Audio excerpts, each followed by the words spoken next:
There's plenty of seats in the front. Come forward. Otherwise, I'll start calling you by names if you don't come forward.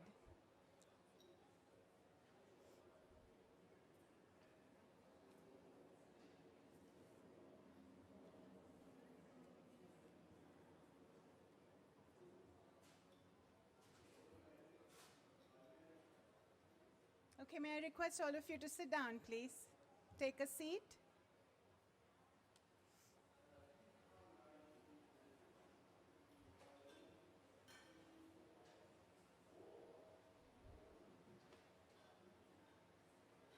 Ladies and gentlemen, good evening and welcome to this Commonwealth Secretariat's COP27 side event on unlocking private sector finance to accelerate climate action in small and vulnerable countries.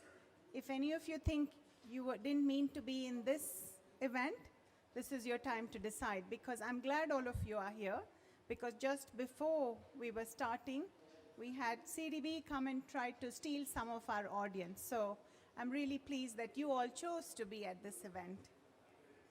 So I would expect that most of you know what the Commonwealth is, but just in case someone doesn't, the Commonwealth is a voluntary association of 56 independent and equal countries with 2.5 billion people working together for prosperity, democracy, and peace.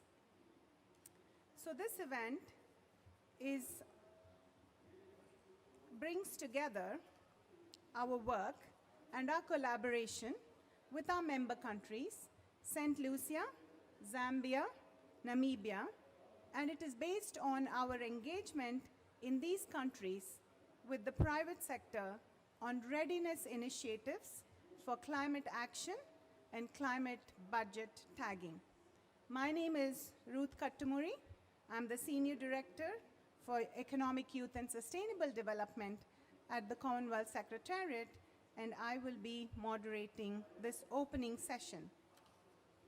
The opening session focuses on private sector support in contributing to the effective implementation of NDCs for the attainment of Paris Agreement goals. For this session, we have our Secretary General. She needs no introduction. Baroness Patricia Scotland is the 6th Secretary General and the only first woman secretary to hold the position of the Commonwealth.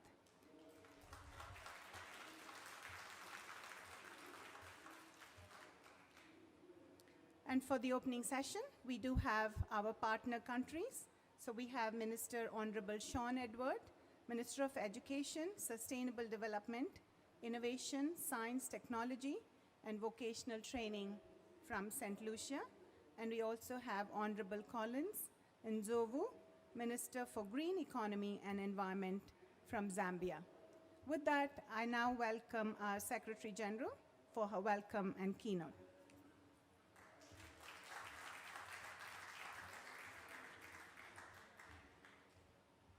Well, honorable ministers, I should really say my dear friends, distinguished guests, friends, colleagues, Commonwealth, and beyond, because I think we may actually can you hear me?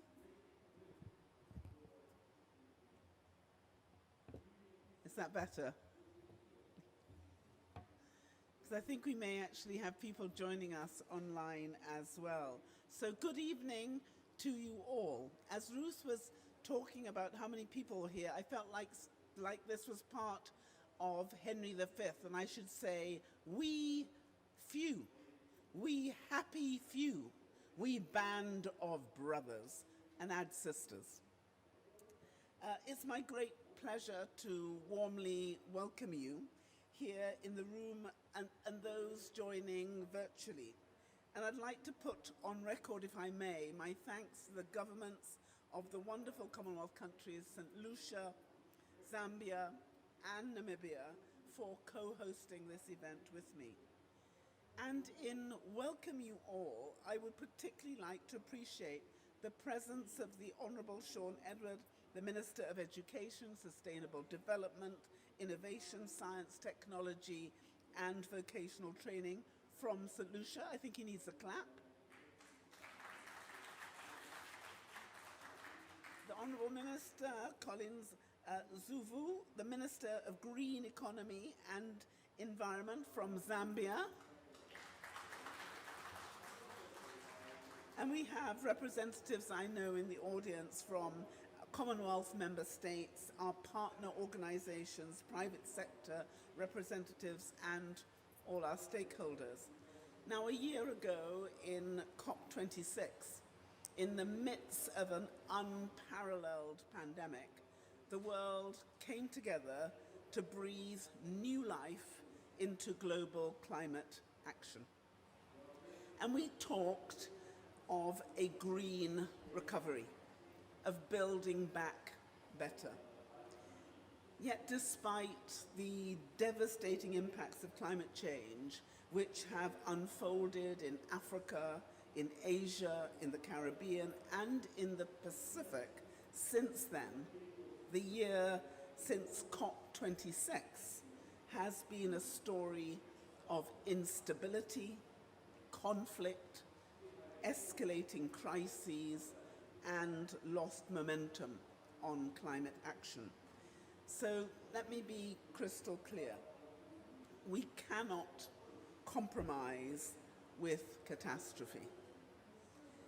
So we must collaborate and compromise if we have to with each other, and we must work together, find the solutions right now, and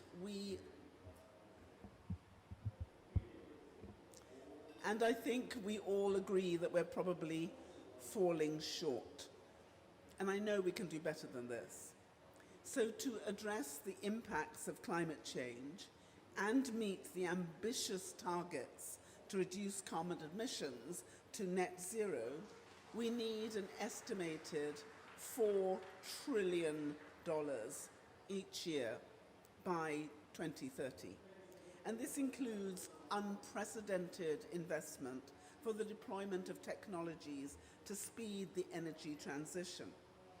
However, climate finance, if we look at what happened in 2021, the flows reached around $630 billion. Now that's just one-sixth of what we require. Is this going to be better? Okay, do you know it's quite good when you can't hear me?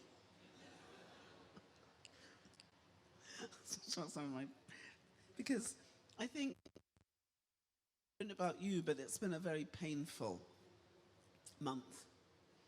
If we think about the tragedy of Pakistan, the tragedy of Nigeria, the tragedy of Gambia, and this week, as I stand here, we know what's happening in the Caribbean. Floods are back, people are dying.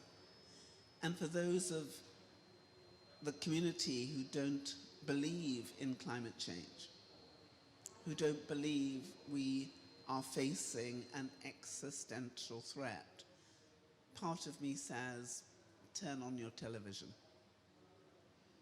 And when you turn it on, really look at what you see. Because when I heard that Dominica was flooding again, that the water was back, that the Bahamas was under threat, that our region was being consumed once again, what I knew and what I know is that there will be children in our countries who will wake up crying. There will be children who will remember all the horrors that went before, and no matter how mild it may seem, they will be reliving Armageddon. And so I think we have to be really clear about why we are here and what we need to do, and why this money, this investment is so important and that it is not sufficient. And it's skewed. Private actors who currently are the main source of capital operating in only a handful of countries. So despite being home to a small fraction of the world's population and contributing less than 7% of greenhouse gas emissions, small and vulnerable countries remain consistently underrepresented, attracting only 15% of the global total for 2013 to 2018. And yet, for small and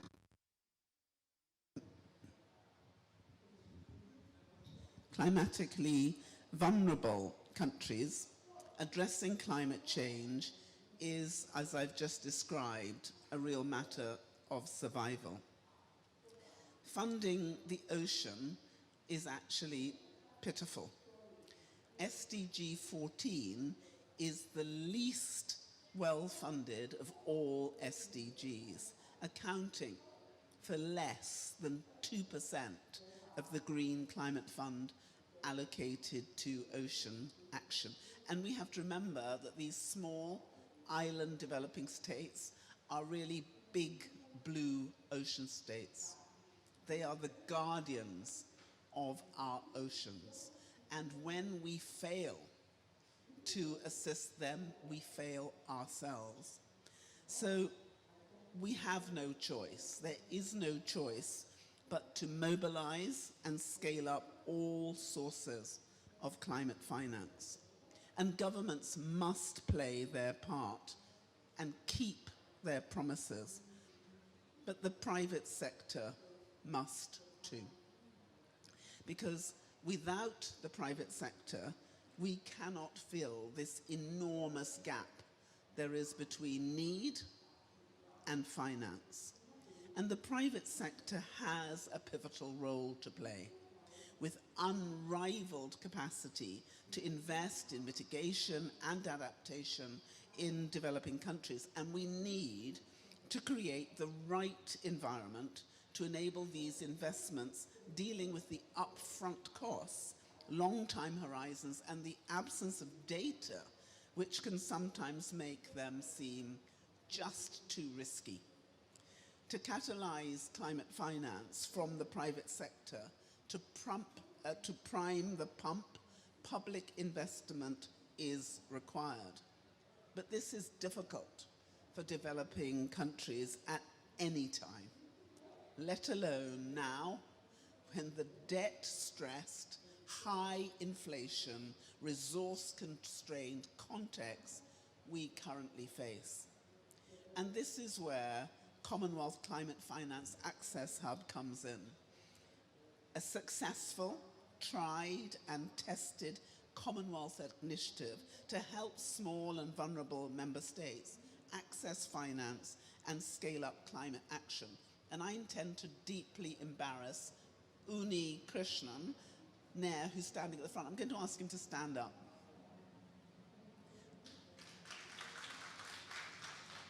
And I'm also going to ask Oldman to stand up. And now I want all the climate finance advisors who are here, including you, Uzo, to stand up.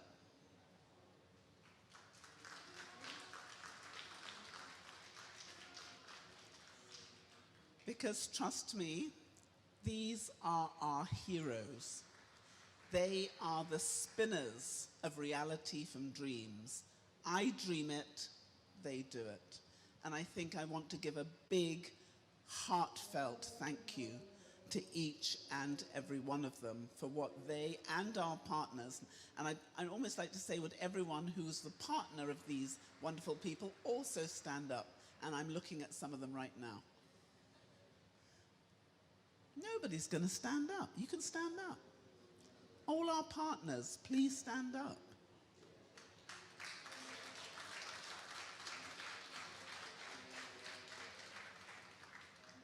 Because it is partnership It is working together. It is dedication that has made the difference. And just think about what we've done. We've had 1.5 million pounds. We know that is nothing. But what have we done with that money? It has already supported member states to mobilize $56.3 million of climate finance.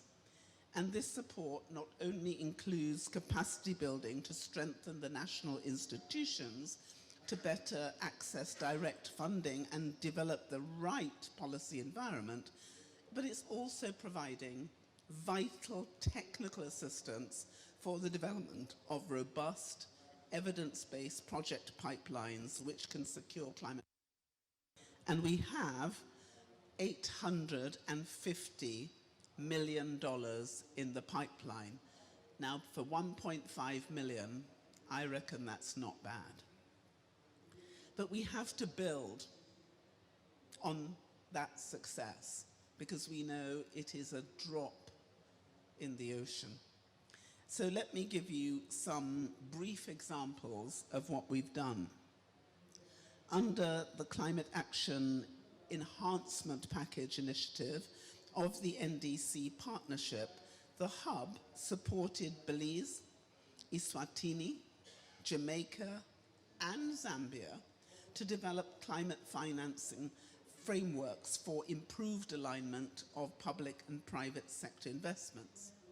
This included development of a strategy to enhance private sector engagement in Eswatini NDC actions and a climate finance strategy for Belize, and mapping of the climate finance landscapes in Belize and Zambia, encompassing all sources of funding. And then in Jamaica, the hub conducted an assessment of socio-economic and financial implications of climate change on the country's national budget to inform long-term strategy and investment plan alongside a project to enable a Caribbean green bond listing on the Jamaican stock market. And under the Partnership Action Fund, the hub is now supporting Grenada to develop a resource mobilization strategy for its NDC implementation plan with the intention to attract private sector investments. So throughout the Commonwealth ocean countries, 59% have mainstreamed ocean-based actions and commitments in their most recent NDCs, which is brilliant news. But the task now is to turn 59% to 100%. And we need to collectively raise our ambition so that countries don't miss the opportunity to mobilize the funds and the resources that they need to really aid their delivery of much needed resourcing. And we launched a data-driven toolkit at COP26 to assist small island developing states develop business cases and strategies to facilitate investment in clean energy projects, particularly in the power sector. Now, since COP26, 2 pilot business cases have been produced for Seychelles and Barbados, setting out the investment requirements, that's 671 million USD and 1.5 billion respectively, required to meet energy-related targets in their NDCs.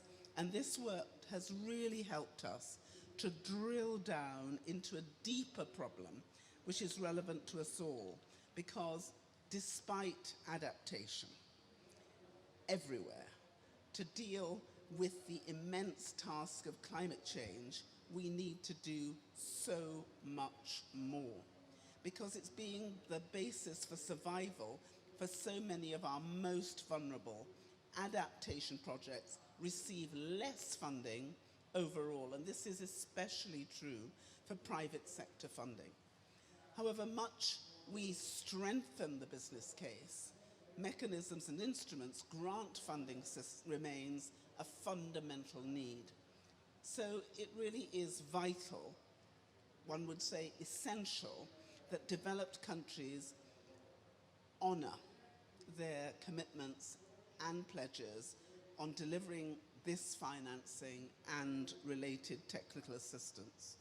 We need to keep every promise, explore every option, develop every idea, and push every edge to enable Commonwealth member states, indeed all countries everywhere, to deal adequately with the immense task of climate change. And we just cannot do this without partnership. We cannot do this, basically, without all of you. We must be better, faster, smarter, and more together to support each other, to work with the private sector, to unlock resources and bridge the financing gap. And we can start, and we can start today, because I'm delighted to announce the first call for proposals from the Commonwealth Secretariat's Blue Charter Project Incubator. We have set the incubator up to leverage public-private financing and partnerships. It is one small, but I believe really important step towards assisting our small island and coastal states who live with climate change every day. I want you to hold on to the figure that we have. 115 people will die every day as a result of climate change. It's costing us 202 billion per day. So if we want to save lives and save money, we have to work together. So this incubator is open, it's ready for investment, with grants from about $5,000 to $50,000. So it's small, but it's the seed money that we have been told we really need to get the projects off the ground. And I really urge you to support it. It's a transformational shift, and it is still possible, even though the hour is late, for us to save our planet. So I really want us to dig deep together with the energy and daring demanded by the moment, and to build a better future for everyone. And I want to thank all of you who have worked so hard to be here today and to work with us. And I want to beg you not to give up. Do not be discouraged. If you want to feel happy, think about where we were, and now think about where we are. We wouldn't be here unless we were in the fight, and we're in it to win it. So if you know of anyone burdened by money, tell them that we know how they could be relieved of that burden in a way that will help us change our world. We can do this, we must do this, we will do this, and I am thanking you as your Secretary General for the success you will deliver, and I'm thanking you dangerously in advance. So thank you.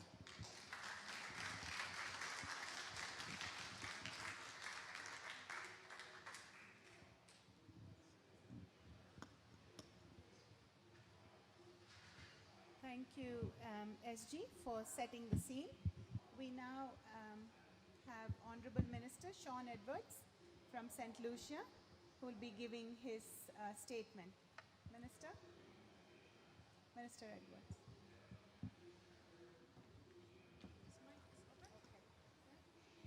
Sorry, that's not working. Oh, this is Okay. Yeah, Minister Sean Edwards now.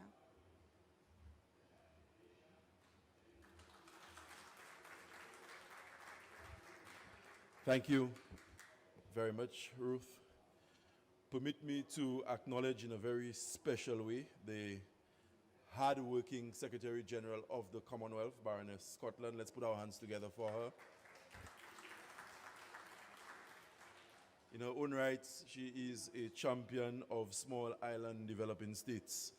And that is why it is so easy for some of us to identify with her office and the work that they do at the Commonwealth Secretariat. I also want to acknowledge the presence of colleague ministers, representatives of member states of the Commonwealth, heads of delegations, and well-wishers. I know much has been said about climate financing, and if most of us here, particularly those of us who lead delegations, are honest with ourselves, we will admit that this is perhaps the biggest pull factor at COP, and that is why we come, to speak finance, to agitate for more monies, and to continue to be voices of advocacy for small island states where people are every day on the front line of climate change for reasons that are foreign to most of them. And the Secretary General was very eloquent in putting the case to this audience. We are not responsible for the greenhouse gases that wreak havoc. We are not the territories or the countries where you find multilateral companies making billions of dollars in profit. We are not the countries that engage in mass production to the extent that we pollute the atmosphere, emit greenhouse gases in quantums that are not acceptable and environmentally friendly. But every single day, every week, every month, every year, we have to pick up the pieces after the weather events visit our shores. And so we come to COP, as we've done before, and we go to other international meetings, as we've done before, to agitate and to try and amplify our voices above those that are more powerful than us. Not because we want to compete or we want to be noticed, but because we have a genuine story to tell. Our existence as small island states is under threat. And in a few years from now, some of the small islands that we call home will cease to exist because of the actions of others who, from time to time, you can't help but believe there's an insensitivity that characterizes their disposition in the whole global discourse on climate change. When the topic was first circulated, I must admit that I was in a quandary.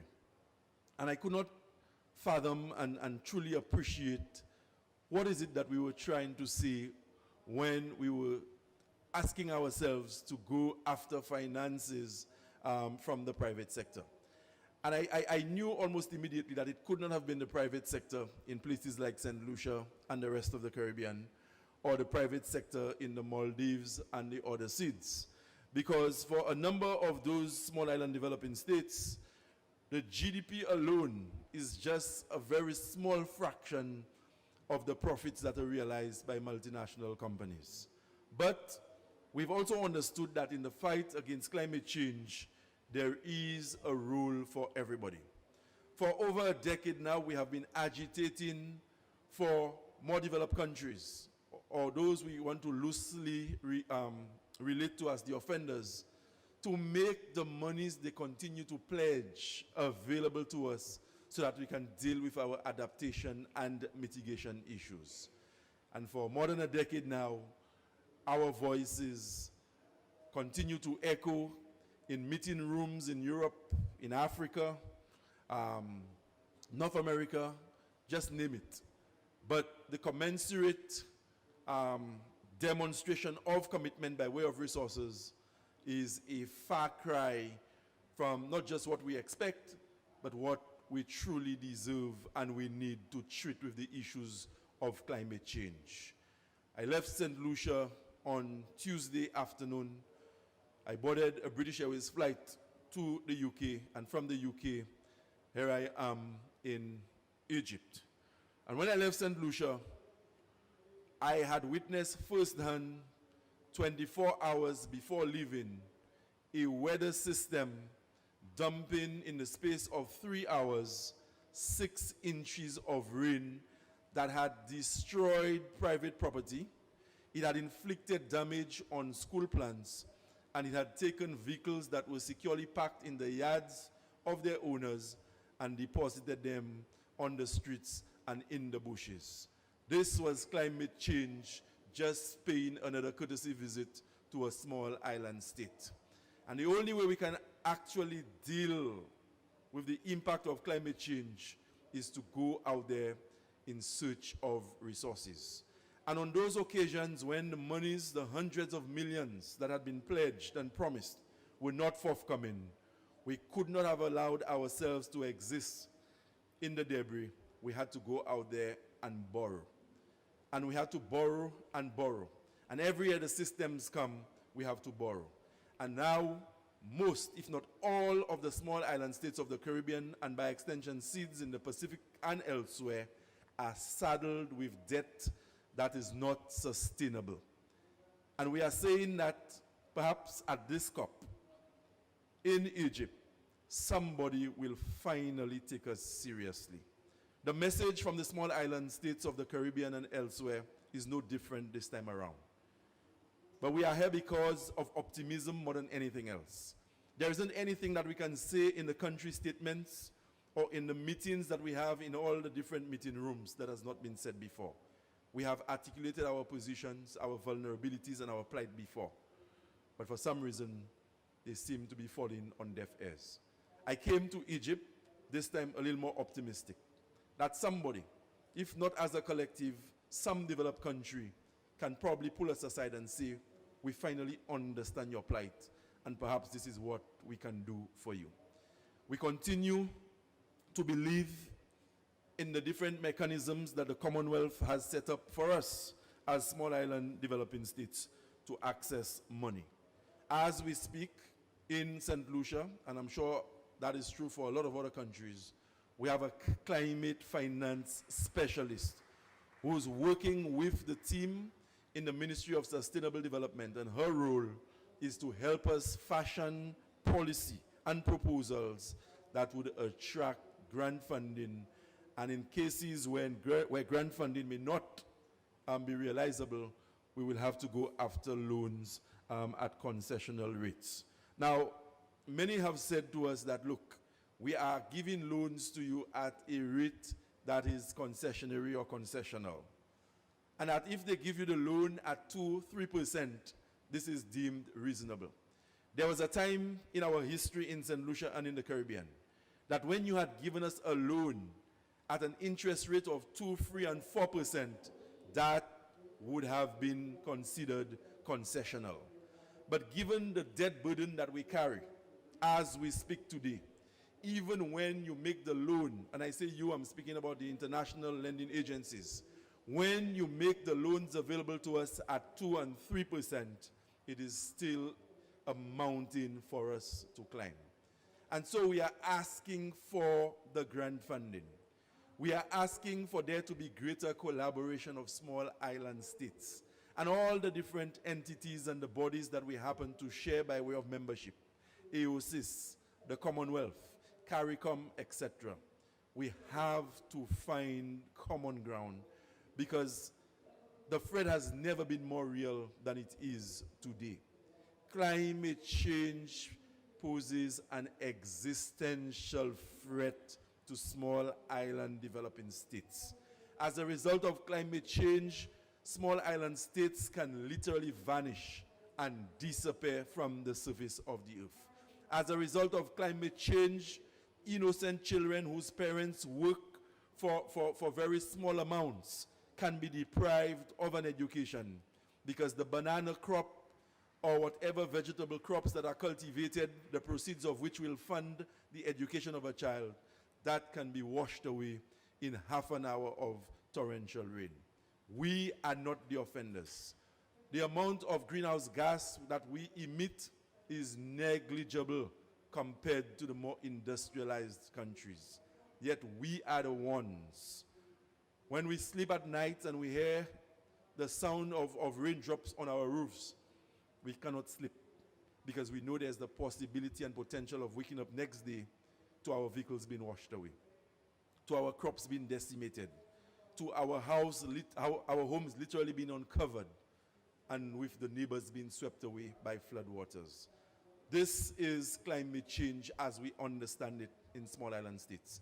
And so I want to urge the Commonwealth Secretariat, SJU in particular, to continue to be a voice of advocacy on our behalf.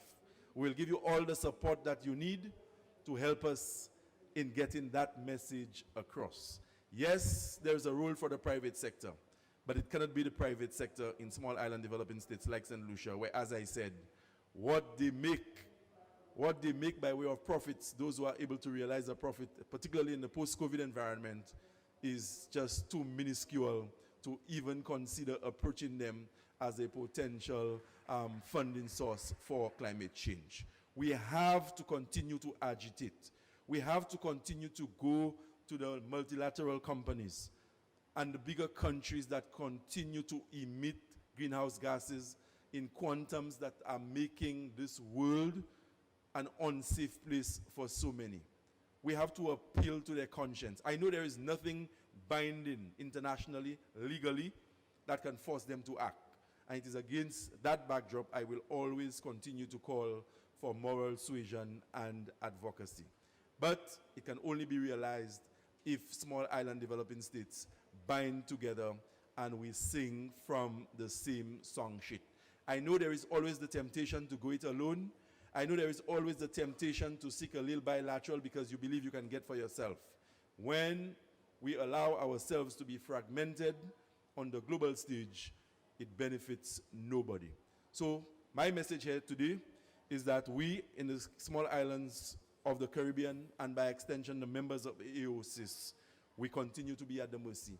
And I'm hoping that if there's one takeaway we can have from COP27, it is that a resolution will be reached where finally we will begin to see a tangible, demonstrated commitment that is going to back up a lot of the talk and rhetoric that we've been subjected to for over a decade. We cannot continue to be fancy with our language. We cannot continue to be nice about it. Our people are dying.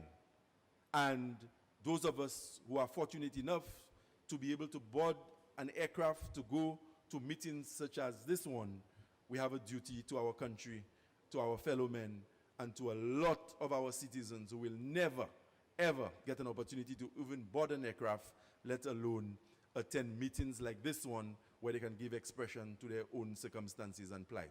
So my message, let us stay together and let us help the Commonwealth continue to be a voice of advocacy on behalf of all small island developers. Thank you very much.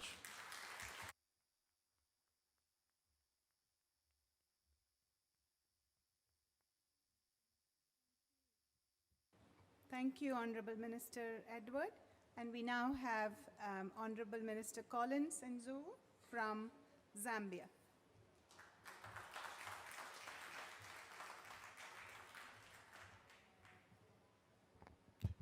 Good evening, distinguished ladies and gentlemen.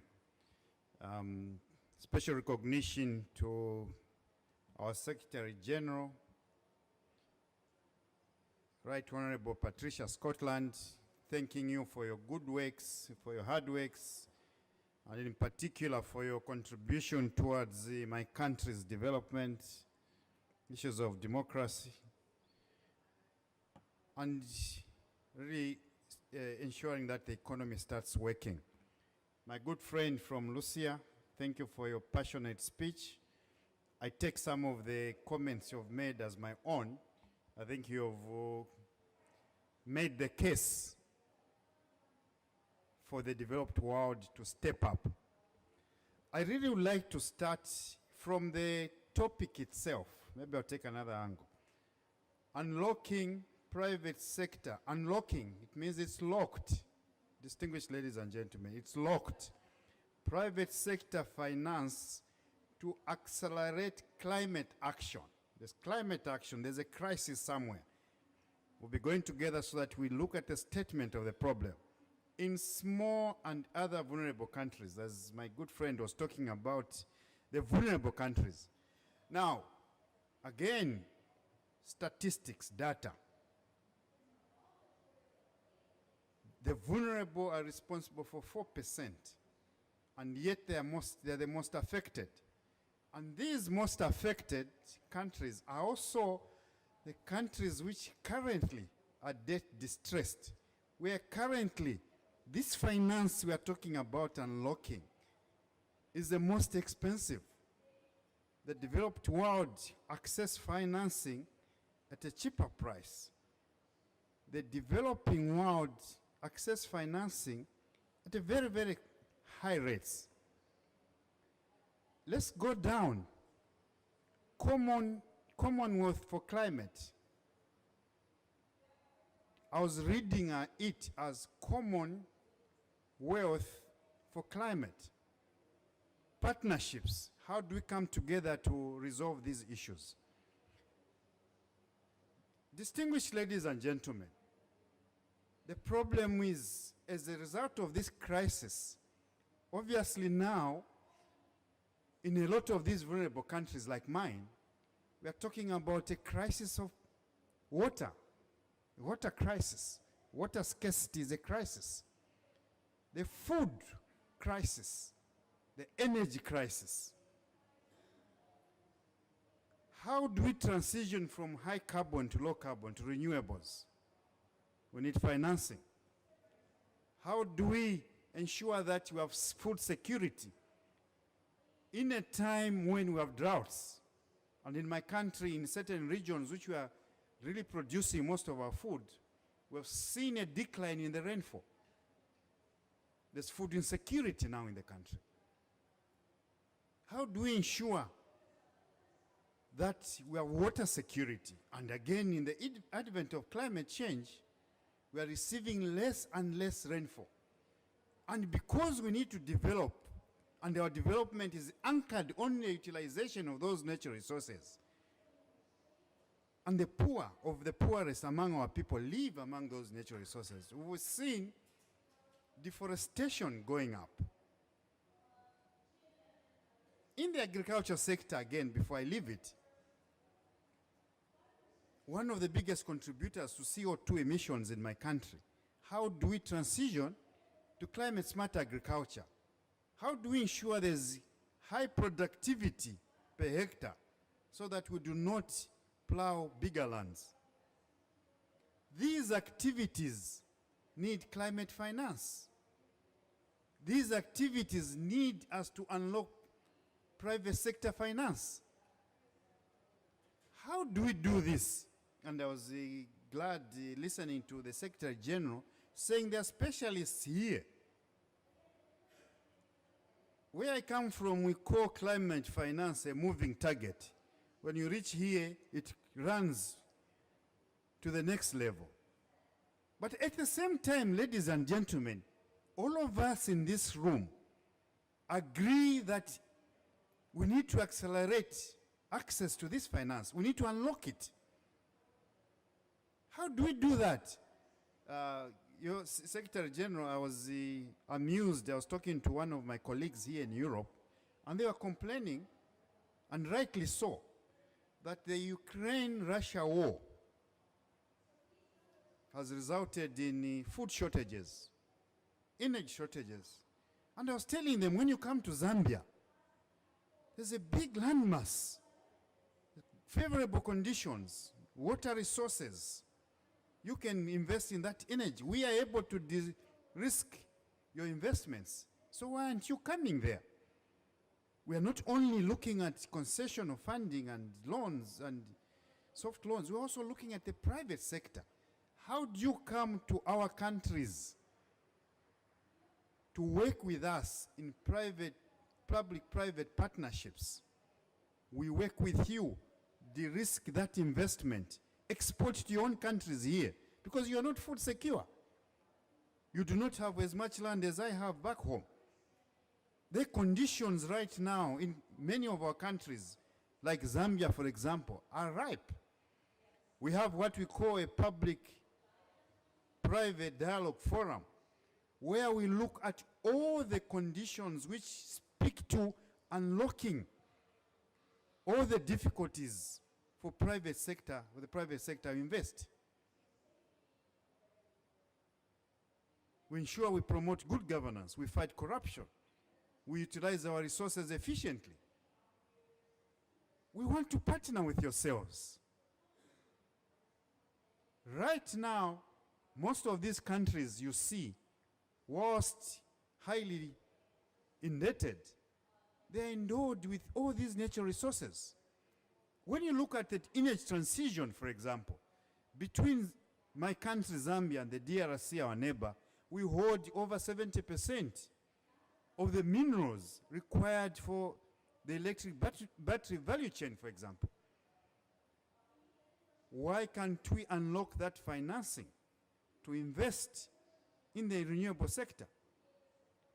We also enjoy long hours of sunshine, 3,000 hours per year. We sit in a place where we're surrounded by 8, 9 countries, where the demand is very high. The deficit for power is very big. The deficit for energy is very big. The deficit for food, for water. The message I bring to you today is we're in a crisis, and a crisis together. And we're not coming with a begging bowl. We are saying to yourselves, how do we work together? How can we de-risk your investments so that these partnerships speak to improving our economies? As long as economies of small and other vulnerable countries, as you are putting it there, do not grow, this will impact on climate change. We will continue emitting that CO2. The carbon sinks from the trees will be gone. We need to do afforestation programs together. We need to ensure that the agriculture sector runs, and is run sustainably. We have solutions here. We have experts here. Secretary General and my fellow minister, one of the banks, local banks in my country, Zambia, called Zanaco, I think is now, they call it accreditation. It's been accredited to some of these financing institutions. And we were talking to them and saying, can we look at some projects we can run with from inception to their development, to their attracting the necessary financing as examples, and as quickly as we can. So we are calling upon banks, the private sector, to also invest in development finance. Finance which will unlock those difficulties so that the projects are done at scale. These are projects which will speak to mitigation. These are projects which will speak to adaptation. These are projects which will speak to building resilience. So I believe that together, once we unlock that private sector finance to accelerate climate action in small and other vulnerable countries, we can start running. And I also believe, when you look at the last point, that Commonwealth for climate, Commonwealth, Secretary General, we believe, and you eloquently put it yourself, that I think, if I got you correctly, in the Commonwealth there are 2.5 billion of us. And we are growing. So the insecurities in food, water, and energy will only increase. Secretary General, we can unlock this financing. We can make it easy for the vulnerable countries to get that financing. Indeed, Secretary General, Madam, we have been at this for a long time. When are we going to start action? In Glasgow, COP26, we said we'll talk and talk and talk and put things on the table. Now this is an implementation COP. What are our timelines? When do we see that check being opened up? I think these are critical questions we must be asking ourselves. When do we start moving? There's a word accelerate, accelerate. Accelerate is moving faster. In acceleration, it's moving faster. When do we accelerate? When do the technocrats in here start moving fast at scale? These are questions we have. These are questions we need answers for. But I know that together we can. Because if we can't, there's no one who will survive on this earth. There will be no livable earth to live for our future generations. Secretary General and everybody else, distinguished ladies and gentlemen, I thank you for your kind attention.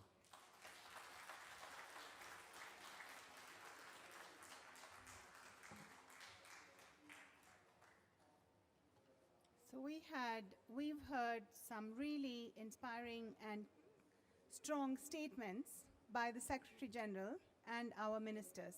The Secretary General spoke about falling short.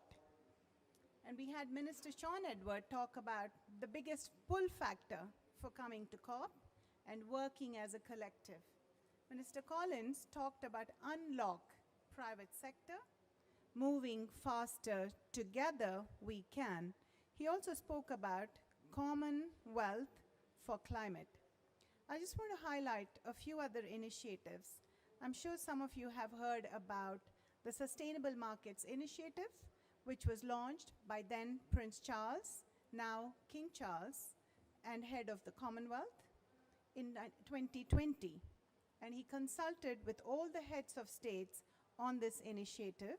Thereafter, the Terra Carta was launched in 2021, which is a mandate that puts sustainability at the heart of the private sector, providing a proposed set of principles to 2030 that puts nature, people, and planet at the heart of global value creation.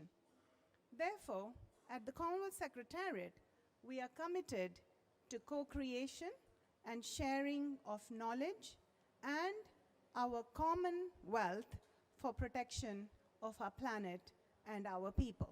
And that's what we've heard here today. Let me also comment on a couple of things. COP27, which is themed as Together for Implementation, the message we are hearing even today is about including as well from the private sector leaders, such as Mike Bloomberg, is about working together for implementation to do more and faster. I also want to highlight, as today is Youth Day at COP27, that 60% of our 2.5 billion family are aged under the age of under 30 years. So we are fully committed to our youth being engaged across all our work. And today we have Mr. Chukwunta, who will be speaking about our youth participation. Let us once again, I don't know, SG, if you want to comment with all the, so let us once again thank our esteemed Secretary General and honorable ministers.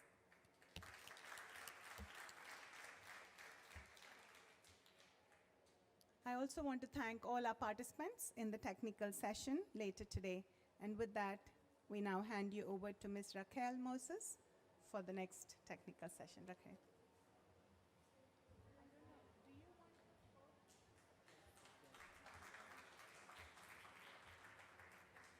Hello and good evening. Thank you so much for being here. Are you fired up and excited?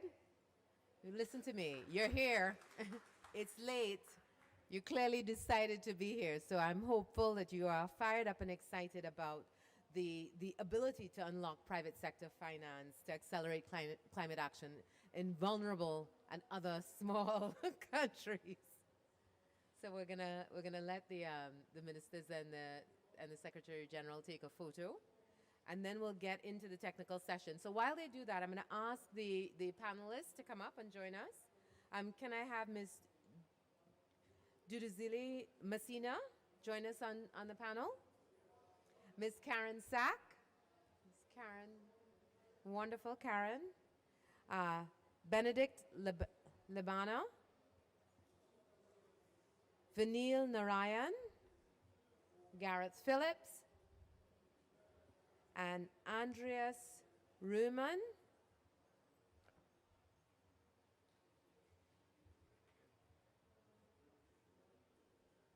And Veronica Jakarsi. All right? Yeah. You don't.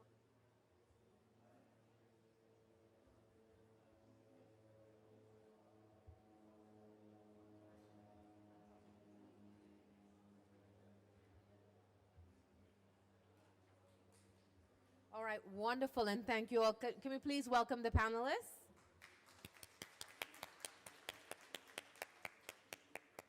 All right. And I think we deserve a round of applause for you for being here at this hour of the night. All right. Let's just to make sure that we're all still here. Let's just wiggle our fingers just to make sure we're going through it. We're gonna do it. We're gonna do it. We're gonna do it. All right. I can't believe I got a room of people to do spirit fingers. It was my dream. Thank you. Okay, so we're gonna get started, and we're gonna have two really quick presentations. First, from Ms. Duduzile Messina, who's going to present to us on experiences from the Commonwealth Climate Finance Access Hub. Really exciting, and I know you guys are doing phenomenal work, creating enabling frameworks for accelerating private sector engagement in climate action. Ms. Messina.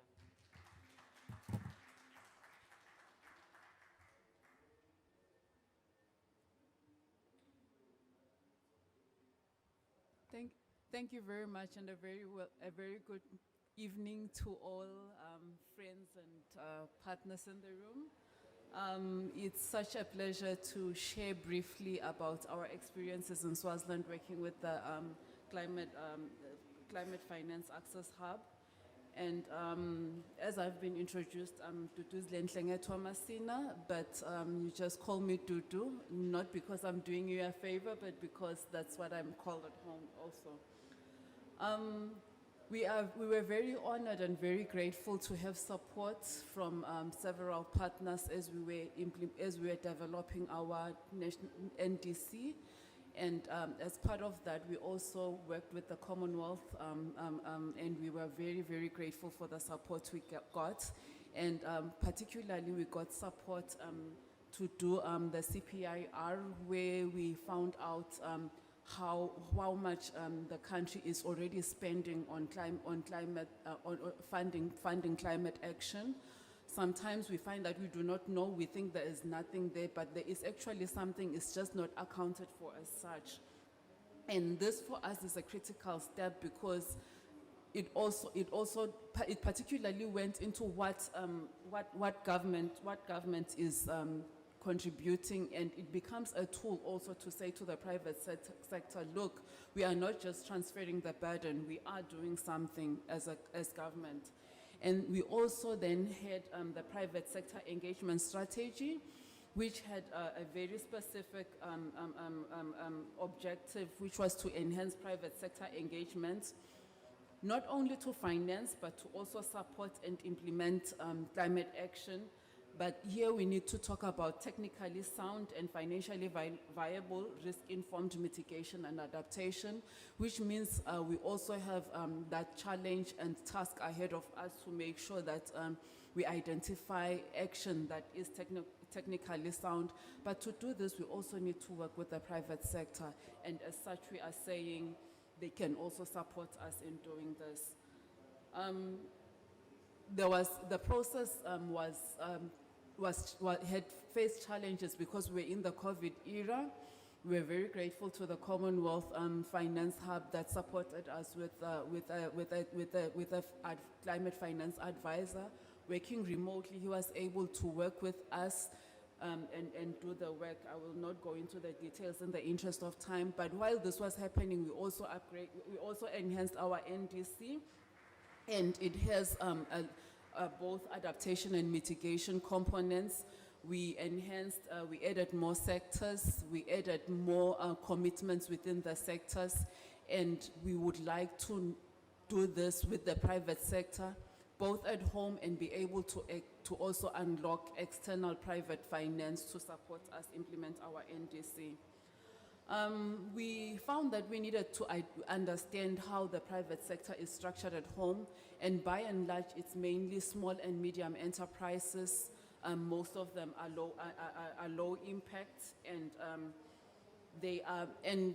they are also engaged in enterprises that are very climate sensitive, most of them directly in agriculture, and those that are in manufacturing, their inputs are agriculture. There is a lot of maize, sugar, and other crop production that is going on and feeding into manufacturing. So it's important that they not only support, but they also understand the vulnerabilities and they're part of the action. And what we found could make it easy for us is that most of the businesses, now particularly the bigger ones, have one umbrella entity that they are working with, which is Business Eswatini. We then tried to understand the various, how the various businesses are impacted, and we found that a lot of them are having medium impact in different sectors, in different areas, but they indicated that they are suffering from physical damage, they are suffering from reduced financial performances, but they are also suffering from, among other things, the change in the downstream market conditions, which means even where they can produce, where can they sell to. So we really need to work together even for them to make sure that their businesses are sustained. We identified barriers, and these barriers included mostly that there is a lack of bankable projects that are submitted to financial institutions, which then affects the whole value chain. There is also limited capacity to appreciate climate action projects, and this is something that we really need to work with them in. And there is lack of knowledge among other businesses, so there is a lot of work that we need to do in capacity in that space. This is just among other things, and some of them also felt that the institutional arrangements need strengthening so that they can also they can easily work with us. But we also found that there are also opportunities. As I said, most of them are in the agri industry, so there are opportunities for them to engage climate smart agriculture, infrastructure. The infrastructure, it talks to the infrastructure in their own businesses, but also the infrastructure that supports their businesses, among other things, but also in financing. If we could have green financing, that would also help them. So we talked, among other things, about green bonds and assisting them to be able to understand and be able to access the private sector facility, which is under the JEF, among other things. Then we found that there are also gains that we can talk about in terms of them doing climate action. They could have more sustainable value chains if they participate. They can have more types of products that would be fit for the situation that we are now living in. They could diversify their services, which means they are minimizing their risk. They could increase their reputation just by doing climate action, particularly when you talk about mitigation. You find that it then improves the reputation. And some markets would like to see how you are producing and if it's something that they would like to buy from you because you are meeting certain standards. So that would also help. So having done all this, we came up with quite a number of recommendations that we still need to work on, and we are open to partner with everyone to work on. Some of the recommendations we're already working on. We really need to upscale our information sharing, including with the private sector, and raise their awareness. We need to understand them, have a communication strategy to work with them. We find that it's quite difficult sometimes coming from the public sector. They feel we waste their time quite a lot. So we need to have that communication strategy. We need to demonstrate a business case. They're about business, so we need to demonstrate a business case. Why should they invest in adaptation? why should they invest in mitigation? What's the business case? So these are some of the things that we are supposed to be doing, and we're already starting work on some of them. We're already engaging on how we can develop the communication strategy jointly with them. And we have quite a lot to do, but we really, really need to unlock. As the Honorable Minister said, it's locked. We need to unlock it, and we need to leave no one behind. Together with them, we can do it. Thank you very much. Wonderful, and thank you so much. I absolutely believe that you can do it too, and I love the idea of collaborating with them and developing, you know, a communication protocol and giving them a business case, making it make money, because if it doesn't make money, it doesn't make sense. I love that part of it. And I'll tell you, from where I'm from, when you call somebody doo-doo, that's because you love them. That's your doo-doo darling. So immediately, you're my doo-doo. Wonderful. So next, I have somebody who I don't normally call doo-doo, but is someone very, very close to my heart, Karen Sack, who, you know, ushered me into this industry and continues to usher us all to a really better place. So Karen, I'll hand over to you. Thank you so much, Dudu and Dudu. It's lovely to be here, and wonderful to be with all of you. And really, I think what's so telling about this conversation is how similar the issues are that we face no matter what sector we work in. So I'm going to talk about the ocean, but everything that Dudu has just said applies equally in the space of activating private sector finance into the ocean. And I just want to start by congratulating the Commonwealth on the announcement of the Blue Charter Incubator, which is going to be a game changer, really, in helping to drive investable projects into the space. And we're so excited to be partnering with you on that. So to quote the Egyptian high-level champion Mahmoud Mohildin earlier this week, you know, he said, the current financial system is insufficient, inefficient, and unfair. And I think those three words pretty much say it all. There are huge gaps which are tripping all of us up and slowing us down, and our job is to flip that on its head. So I want to go through each of those three words and see if we can find some solutions that work on land as well as at sea. So the first is that financing is insufficient. The $100 billion climate finance commitment actually only addresses about 2 to 3% of the total climate finance need. That is a huge gap. Of that, only 3% of total climate funding goes into nature-based solutions, and that's another huge gap that needs to be addressed at speed. The adaptation finance requirements of African countries alone, and this doesn't include mitigation costs, are projected to reach $400 billion by 2030. And to date, only 14% of the total of all the blended finance climate transactions have had a pure adaptation focus. And all of those together amount to a paltry total of $6.9 billion. Another huge gap. But there are those who are working to fill that gap. And we've heard examples today of the work that's been done in the Seychelles, Belize, and Barbados, these three Commonwealth members that in the ocean space have pointed the way to how we can address the financing needs of developing countries, linking finance to climate and to nature through sovereign debt level, debt swaps, and bonds. These are all blended finance products that involve philanthropy, the public sector, and the private sector. But all of them also are relatively small. If we want to engage the private sector and private sector finance at scale, we have to work simultaneously across three areas.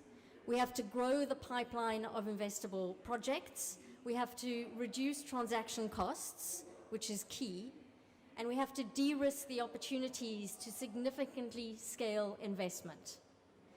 These are all areas that my organization, the Ocean Risk and Resilience Action Alliance, is working on. Incubating projects to innovate financial insurance products, align de-risking tools like insurance and guarantees, and build a global ocean financing architecture to deploy the billions of dollars of investment that are necessary into coastal and ocean resilience, with the goal of building the resilience of at least 250 million climate vulnerable coastal people by 2030.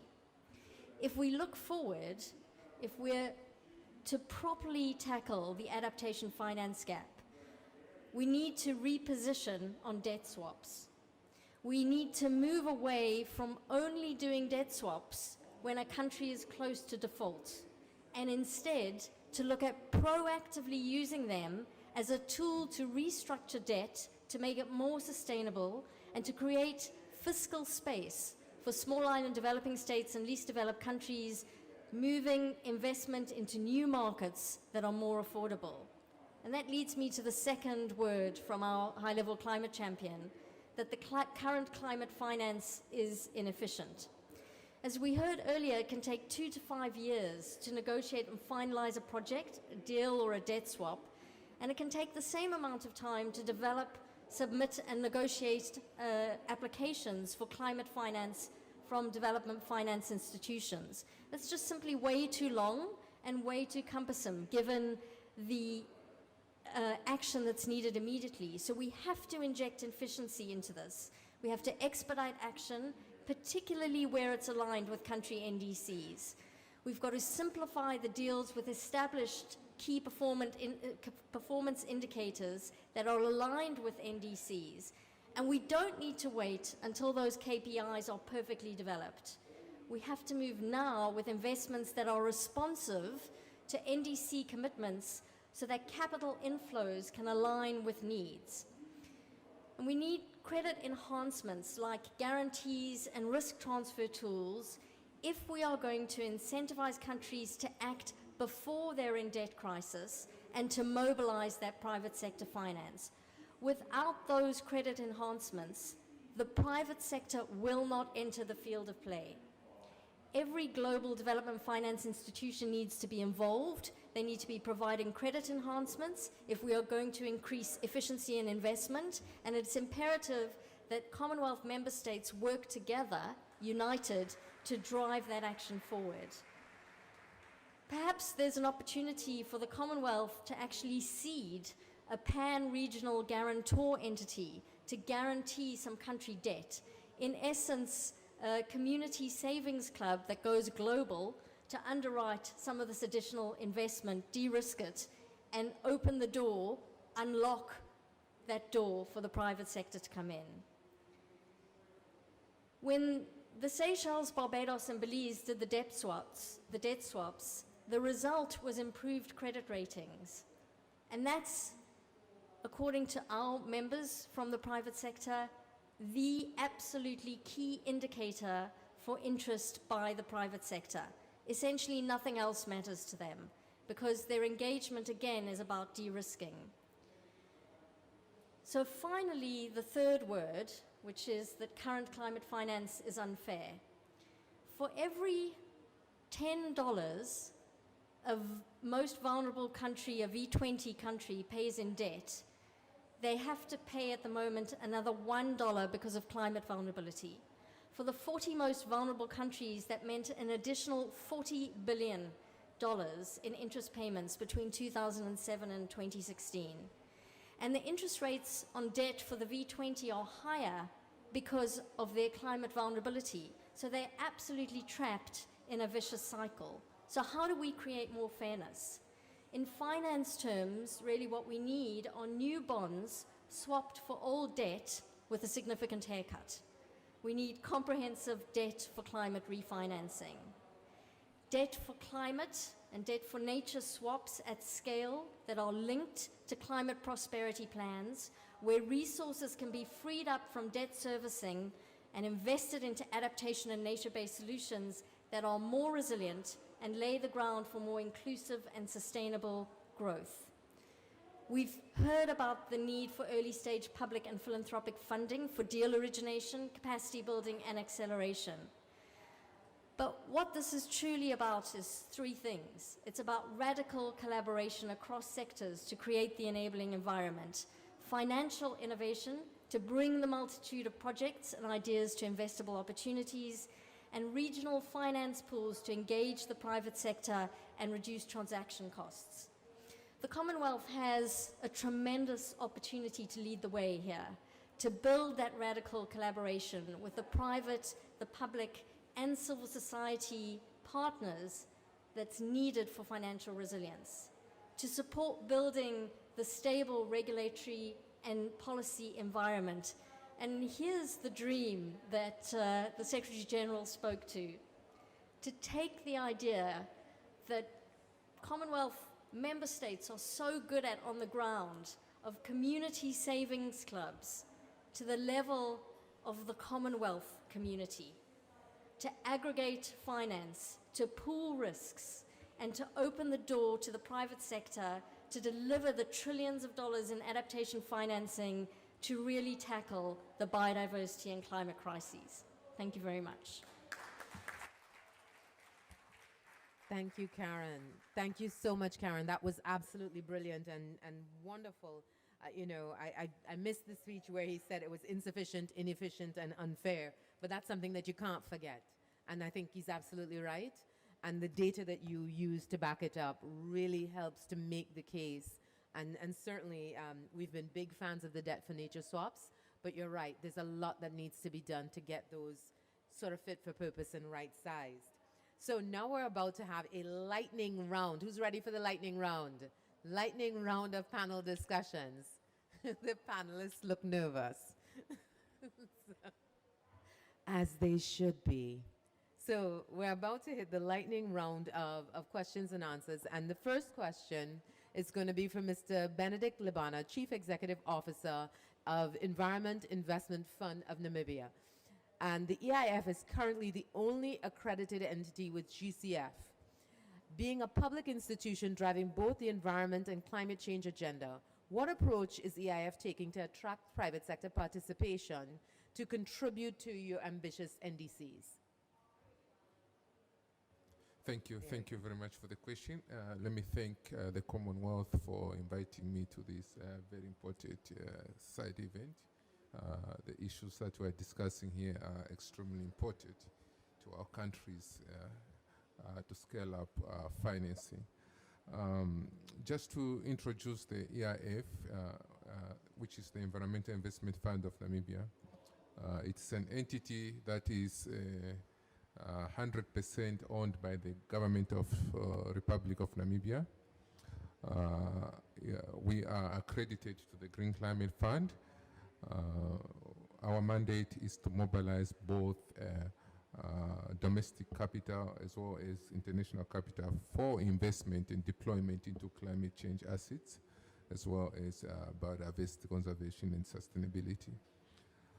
To date, we have accessed about $43 million from the Green Climate Fund, more at micro access.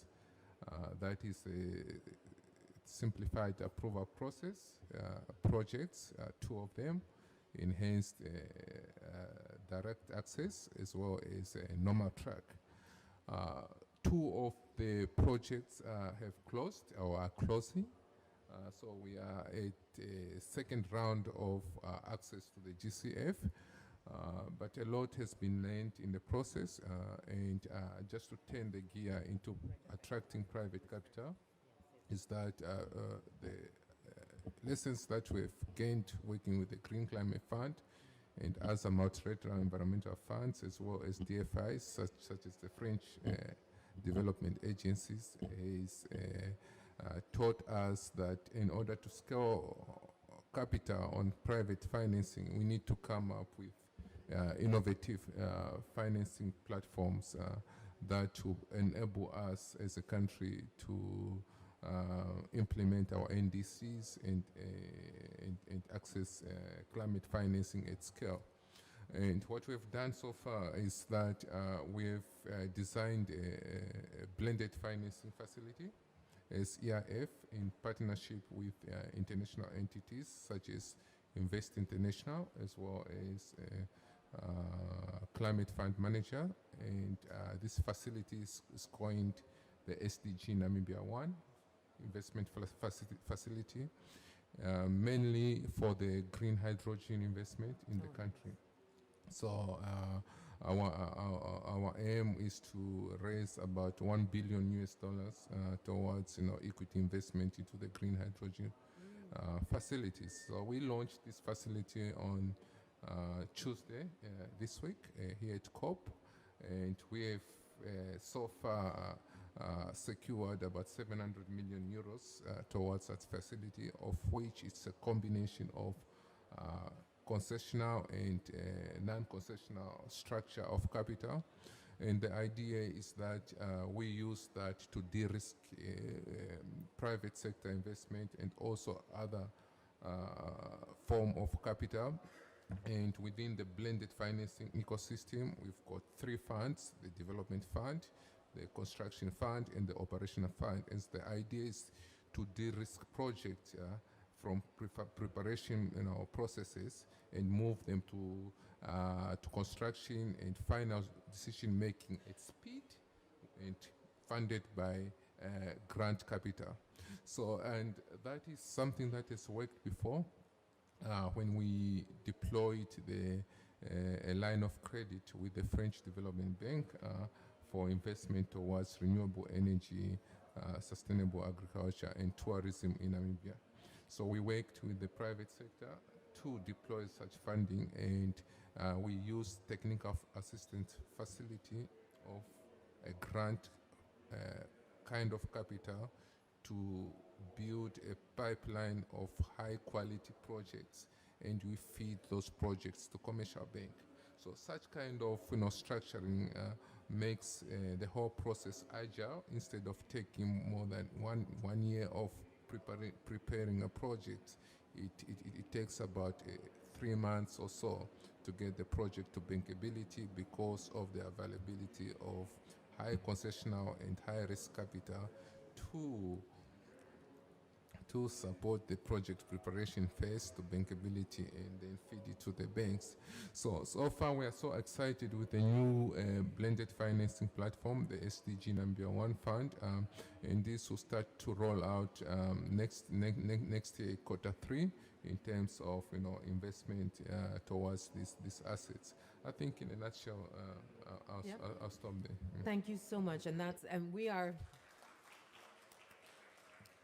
are going quite deep on hydrogen as well, so I'm really excited about learning from what you're doing and how it's working and how you're progressing. My next question is for Gareth Phillip, Manager Climate and Environment Finance for the African Development Bank. The IEA has predicted that investment in the energy sector will have to increase to US $5 trillion to meet global targets toward net zero. Where is all of this money coming from, and how can countries across the finance and investment get what they need? Thank you very much. I'm going to take you literally and give you a lightning answer. I'll have to be quite quick, and I'm very sorry, but after my answer, I'm going to have to depart because I'm sorry, I have another engagement that I need to get to. But look, $500 trillion is a very big number. Of course, we know where the money is supposed to come from. We need it to come from the private sector, the institutional investors, and so on. There's nothing new about that. I think there is some potential scope to see more money coming from domestic sources of finance. Countries, a lot of countries, middle-income countries and even some LDCs do have domestic resources, pension funds and insurance and so on. So there's opportunities there. I think diaspora finance is an area that has been under-tapped, and structures that enable us to tap into local currencies can help manage risk in projects and so on. We heard about leverage, in fact, from Baroness Scotland in her presentation, as she mentioned the leverage ratio that you'd achieved in the Commonwealth Secretariat, and that's the kind of thing that we need to see to leverage up these, using the routine instruments that we know about managing risk, sharing risk amongst those who are best able to cope with it and so on. And the MDBs can help a lot with that and so on. So all of that is fairly standard, and I think I don't have much exciting to say about that. But the area I want to focus on that I think is new and is worth more attention is to focus more on adaptation finance. There's a lot of potential, a lot of work going on around mitigation. We're relatively good at mobilizing mitigation finance. In Europe, for example, we contribute quite significantly towards the costs of renewable energy through the EU emissions trading scheme, through our electricity tariffs and so on. So it's not unusual that consumers pay towards the cost of mitigation, but actually there is almost no mechanism through which we pay towards the costs of adaptation. We think that, for example, right now, there's a huge move to see from corporates saying that they want to now invest in purchasing emission reductions in order to offset their greenhouse gas emissions.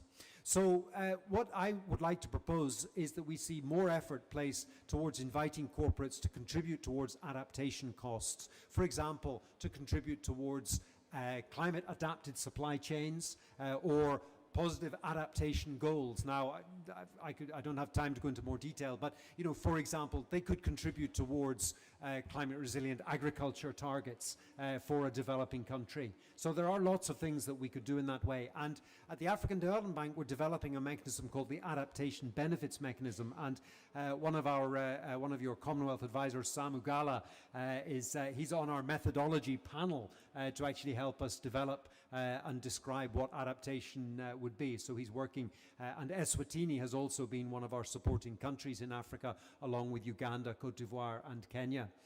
So the idea is that we would invite these corporate entities to commit to purchase certified adaptation benefits, and then with that commitment, project developers, who are our micro, small and medium enterprises in Africa, they're able to borrow money to develop the projects, and then when they deliver the certified adaptation benefits and get paid, they then pay back the loan and they take some receipt themselves. So there is a risk reward for private sector project developers in that space. We learn a lot from the carbon markets, but it's a non-market mechanism. Again, this gets very technical, and if you want to learn more about it, we have a stakeholder consultation tomorrow evening at 5 o'clock in the MDB pavilion, where we'll go into more of these details. But the fact that this is a non-market mechanism means that the people who buy or commit to the projects, they're buying the narrative behind the project. They're not buying a fungible emission reduction, and that makes a big difference. And finally, what we plan to do, and we're raising funds to do this, what we plan to do is to collect up these registered projects and put them in our adaptation supermarket and invite corporates to come and browse the shelves and pick the projects that they like and spend the amount of money that they want to spend to support adaptation projects. So I'm going to conclude there, invite you to our event tomorrow in the MDB Pavilion at 5 o'clock, and invite you to consider more about how we can mobilize finance through adaptation, because it's an untapped source of resources for now. And with that, I'm terribly sorry, but I'm going to have to leave, and thank you very much indeed for inviting me. Thank you so much, Gareth. In a lightning round, you were able to give us so much. I love the adaptation supermarket. And it certainly was a point raised by Secretary General Scotland, and then reinforced by the other speakers, and now I think closed very nicely by you. So I'll go next to Vanil Narayan, the CRBE and BBB Program Manager of UNDP. And my question for you is, recognizing the critical need to achieve dual objectives of conservation impact and return on investment, how can we further support development of a pipeline of investable projects? Thank you, Madam Moderator. And I know that I stand between you and dinner, so I'll definitely be quick. But in the spirit of lightning rounds, I'd like to raise 4 points. First and foremost is the need to be able to invest in empowering local project implementing partners. It's extremely important to be able to, invest in people who really know the local space, who are able to bring projects from the ground up in the true spirit of bottom-up approach to development, rather than fly-by-night drop-down projects, that are dropped on by multilaterals. So the idea is to be able to support these project players that are operating on the ground. Point number 2 is making conservation, for lack of a better word, making conservation financially sexy. For many a times we see that conservation is at loggerheads with private sector investments or private sector, revenue generation per se. So it's extremely important that you are able to attach a strong and robust business case to conservation, so that you are able to, create a business case behind something, or a delivery vehicle behind which private sector can really be able to invest. And so we need to be able to, bridge the language divide between the conservationists and also the private sector and the investors per se. And how can we do that? I think the likes of UNDP and a couple of others, and of course with extreme and excellent support from the Commonwealth Secretariat through the climate finance advisors. And Catherine Cook from Fiji has been working with us to do exactly that, and I'd love to be able to thank you for that. The third point is, of course, project pipelines need to be more programmatic in nature. So for small island developing states and SIDS in particular, you can't have piecemeal projects that are, trying to push the bandwagon towards, sustainable development and SDGs per se, but are very small in incremental nature. So you need to be able to take a programmatic approach. You create a pipeline of projects that are really able to be sold at a more programmatic approach to the private sector, so that you are able to bridge things like economies of scale and so on and so forth. And lastly, and most importantly, I think that one of the key things that I've learned recently is that you need to be able to identify fit-for-purpose investors. There's plethora of investors per se, but say, for example, if you're working in the SIDS and you want to be able to get an IRR or investment return rate of between 10 to 15%, you must be dreaming. So the idea is to be able to look at patient capital and patient capital mobilization, patient investors, and that's one of the reasons why we want to be able to, at least particularly with UNDP, to be able to broker that sort of deals, and we're privileged to be able to partner with the Commonwealth Secretariat and others in this regard. So thank you very much. That's my 4 points. Thanks. Oh my gosh. Fabulous and quick. Make conservation sexy, programmatic in nature, and fit for purpose. And you're singing to the choir on that one. I've been chanting about that for a while. And now, Mr. Andres Ruman, Head of Independent Evaluation Unit of the Green Climate Fund. So your IEU evaluative work has shown that the GCF continues to face challenges in attracting and involving the private sector. What practical steps can the GCF take to enhance its engagement of the private sector? Yeah, colleagues, thank you very much. In interest of time, I had a long speech about the GCF, as it's a great and grand institution, but I'll keep it very short. Look, I think we've been speaking about this today quite vividly. We're facing rapid changes in climate, in environment, and nature. We know the time for incremental change is over. We need transformational change. And we need a transformational change in learning across the benches. As you said, with biodiversity, conservationists and climate scientists in equal shares, we also need the private sector. So how do we unlock it, right? And at the Independent Evaluation Unit, we had looked at this private sector approach of an institution like the Green Climate Fund, and what we found is quite startling to some extent, but also are also quite well-known challenges that we know from the fund.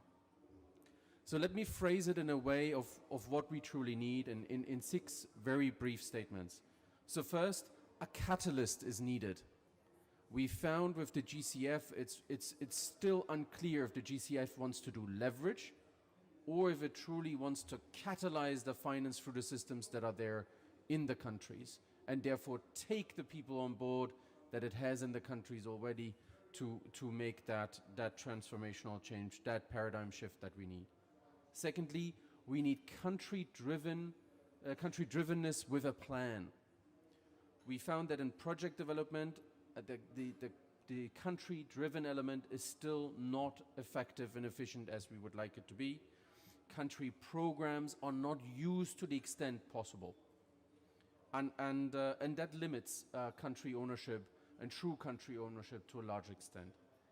Thirdly, we need an operational culture that takes private sector on board. What we mean by this is the effectiveness and the efficiency of processes at the GCF still remain a concern, and that is while the GCF aims to promote private sector participation. The private sector looks for speed, for predictability, for transparency, so we need to bring that culture into public funds such as the GCF. Another point is we need to build the capacity, but not generally speaking all the different kinds of capacity. We also need capacity for policy.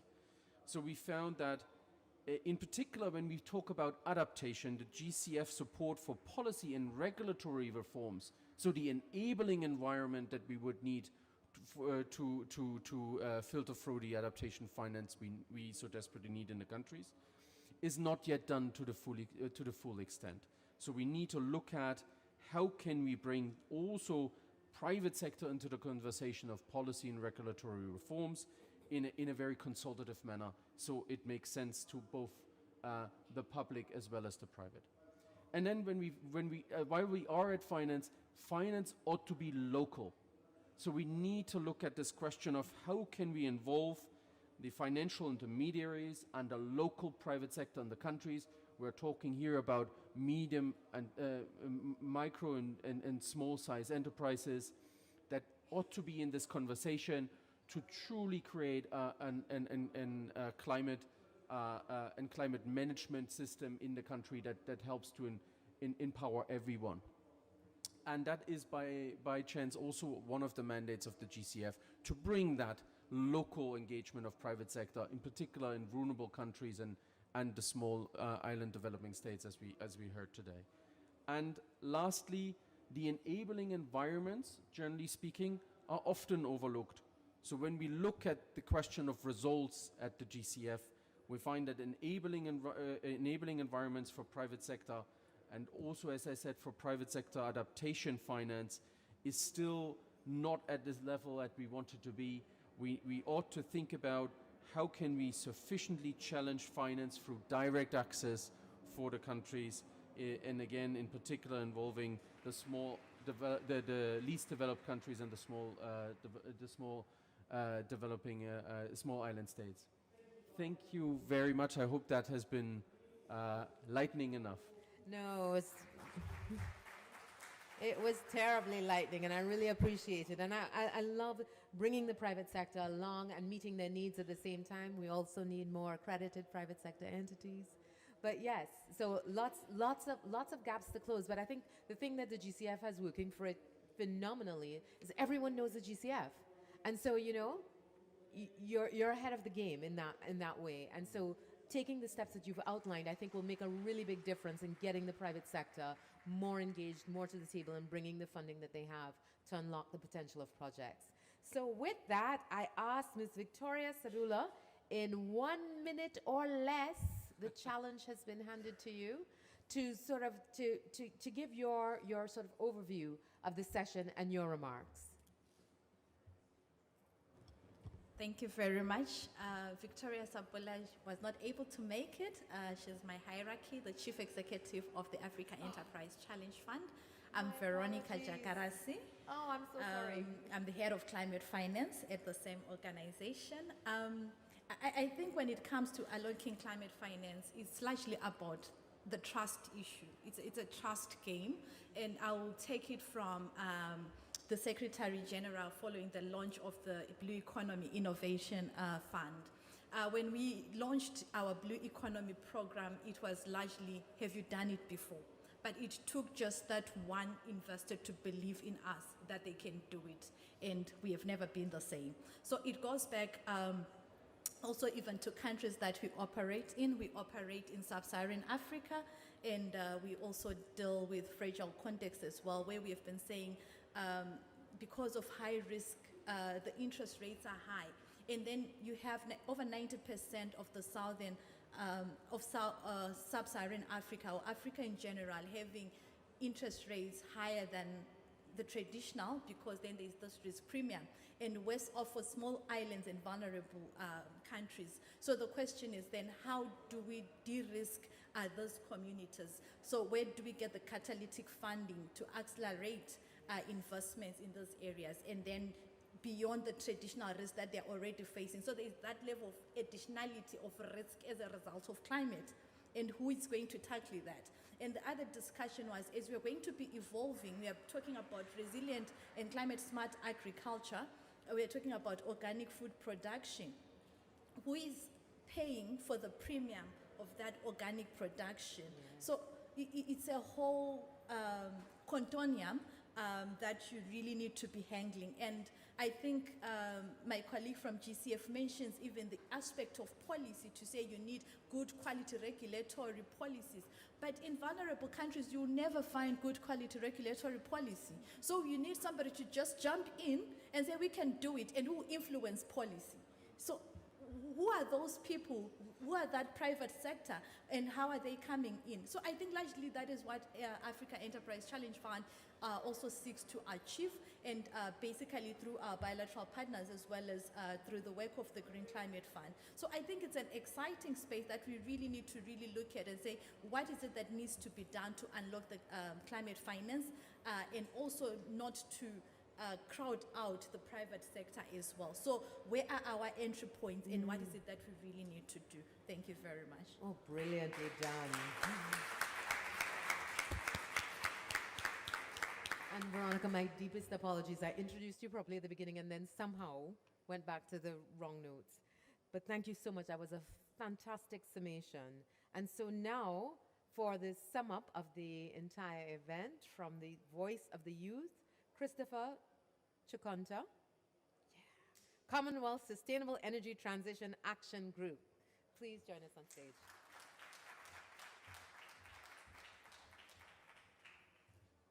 Good evening, everyone, and thanks for coming to this session. I'll try to make it lightning sharp as well. One thing that has come out very clearly is the gap to potential as far as climate finance goes. But I want to very quickly put some statistics on the table, and also the fact that we need a lot more youth involvement and engagement in the whole conversation. More than 60% of youths, more than 60% of the Commonwealth population today are youths, young people under the age of 30. 70 to 75% of the global workforce will be youths or young professionals, thank you, by the year 2030. Depending on who you ask, it could be 2025. If majority of the population and majority of the workforce are youths and young professionals, and if youths will be disproportionately affected by the climate change and the impacts of it, why, or maybe put it differently, do we have commensurate financing opportunities for youth to contribute to the whole climate action conversation that we have? It's sort of rhetoric because we wouldn't have time to go into the detail, but I would say another question would be, do we have youth that are directly involved in climate finance allocation and governance? If we don't, then there needs to be a slight step change. At the Commonwealth Sustainable Energy Transition team, we are mobilizing young professionals to push the limits. I mean, like the Honorable Secretary General said, we need every promise to be kept. We need to explore every option. We need to deliver or develop every idea, and we need to push every edge. That is what the youths are here for. We have the majority of the manpower ready and to put our hands on deck to get things going, and we're asking to be given the opportunity. Just to give a very slight tilt to it again, within the Commonwealth Youth for Sustainable Urbanization, within the Commonwealth Sustainable Energy Transition team, we have professionals. A young man by the name Angelos has installed over 320 megawatts of battery storage in the UK. That's perspective, 20% of all battery storage systems in the UK. And he's pushing the limit on the regulatory framework for Greece. We are able to deliver. We have a young lady, Dominica Una, who is pushing the limit on capacity building for youth, and she's doing an amazing job in Nigeria. We have Brian, Brian Kakembo, who is leading clean cooking and is driving change in that sector. I'm in solar and wind, and I'm pushing the limits, also pushing policy directions and regulation as far as things go. We're ready. Of course, we need to build our capacity, but also today we're ready. Please give us the opportunity, give us a voice on the table, and we will not disappoint you. Thank you. No disappointment there whatsoever. Wonderfully, wonderfully said. So now I'm going to ask Nick and Unikrishnan, both from the Commonwealth Secretariat, one after the other, to come and close us out.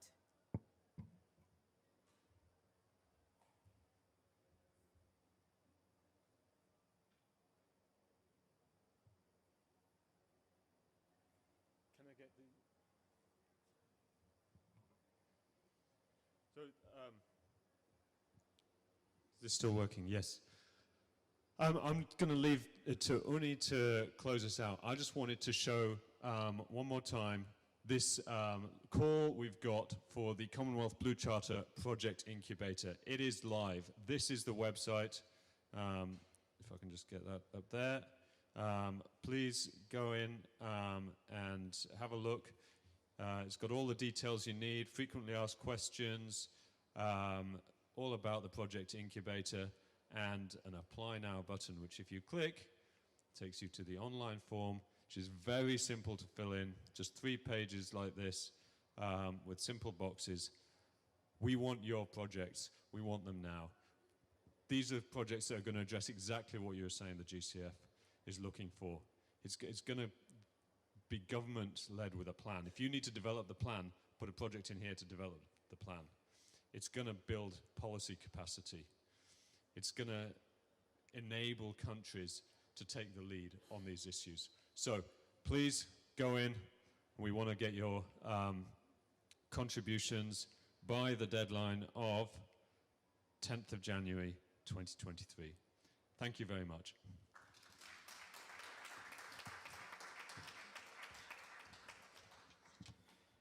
Thank you, Nick. We heard some scintillating presentations from the ministers. We heard great analysis from our experts. It's time that the Commonwealth Climate Finance Access Hub should talk about the way forward as to how we will do this. So I have a 5-pronged strategy to do it as Commonwealth Climate Finance Access Hub.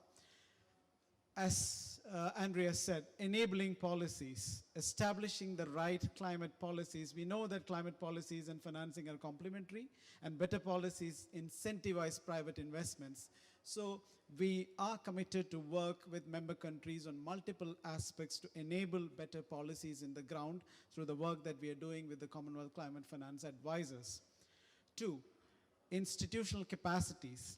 So climate information and architecture, I think data, disclosures, and taxonomies, many people discussed. So we are committed. We have programs like the Common Sensing Initiative where we provide more of data and information that gives confidence to the private sector to enhance the investments. In transparency mechanisms, we do have readiness mechanisms right now being worked out in countries to enhance transparency that also enables more of private investment. Third, human capacity building, the most important aspect. So again, as GCF and other speakers talked about, how do we ensure that the practical aspect of capacity building is done by the process of learning by doing? So we have done the right workshops that enable the member countries and the participants and stakeholders to come together and work on projects. So we would like private sector to be involved in the process, question the investment projects, and also question the justification so that we enable as winners or develop as winners. Fourth, and most important, project development. We heard about speed, predictability, scale. Yes, we did projects, we did attempt projects in countries with private sector engagement. I'm very, very proud to say that we miserably failed, but we learned a lot from the processes. But I think from these learnings, we are again going back and attempting to take the process forward for the countries. And fifth and the last, as our Secretary General always used to tell, the hub and spokes model of the Commonwealth Climate Finance Access Hub is our energy. And if we are doing it in 15 countries, we are doing it for the rest of the countries to benefit and learn, replicate, and upscale. So again, the 5-pronged approach of enabling policies, institutional capacity building, human capacity building, project development support, and knowledge management, and for upscaling and replication. That'll be the 5 indicators against which I think, Raquel, you should gauge us in COP28. Thank you very much.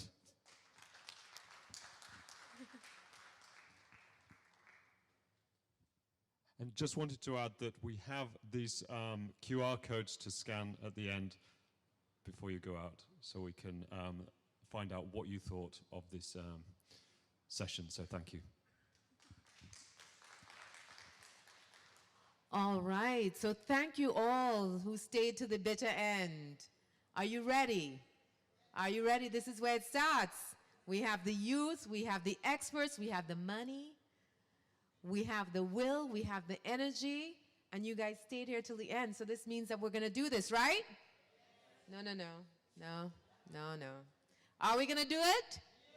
Absolutely. Thank you, Commonwealth. Thank you for having me, and thank you for the great work that you do. And thank you, Baroness Scotland. I saw her today just randomly, and I was like, you make us so proud. And you really, really do. All over the world, wherever we see you, you make us all proud to be Caribbean people. Thank you.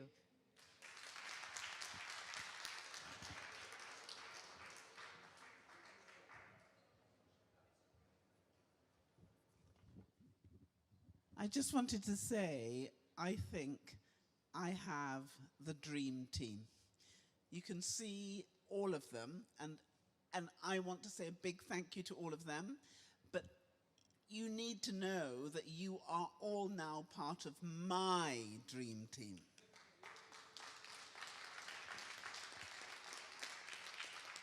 And so I hope when you go and Heidi, the fantastic Heidi, is holding it up, that you will lock onto that, and then you will say what the 3 things are that you're going to do as a result of being here today that you wouldn't otherwise have done, and then we're going to rock the world and save it.